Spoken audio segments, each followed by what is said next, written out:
आज गोंदिया जिल्ह्यातील आमच्या जवळपास 4 नगरपालिकांच्या निवडणुका या ठिकाणी आहे आणि त्याबद्दलची एक मीटिंग आम्ही आज लावलेली आहे. संघटनात्मक त्या मीटिंगमध्ये चर्चा होईल आणि महाराष्ट्रातलं भाजप आणि राष्ट्रवादी सेना महायुतीचे जे सरकार आहे आणि केंद्रातलं नरेंद्र मोदीचं सरकार जे आहे त्यांनी ज्या पद्धतीनं महागाई, बेरोजगारी, शेतकऱ्यावर सातत्यानं होणारा अन्याय या सगळ्या विषयाला घेऊन आणि विशेष करून भ्रष्टाचार हा जो या सरकारमधला मूळ पाया आहे तो आपल्याला या ठिकाणी प्रामुख्याने दिसतोय.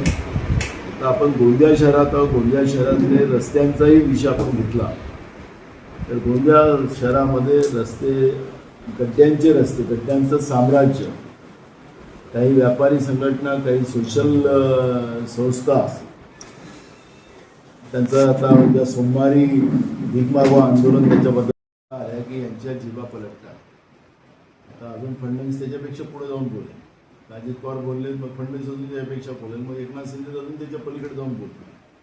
त्यामुळे या सरकारवर आता जनतेचा विश्वास राहिलेला नाही. ज्यांच्या जाहीरनाम्यामध्ये आम्ही कुठंच बोललो नाही असं ते सांगत असतील, त्यांच्याच जाहीरनाम्यामध्ये यांनी स्पष्ट केलं होतं की आमचं सरकार आलं तर आम्ही शेतकऱ्यांचं कर्ज माफ करू.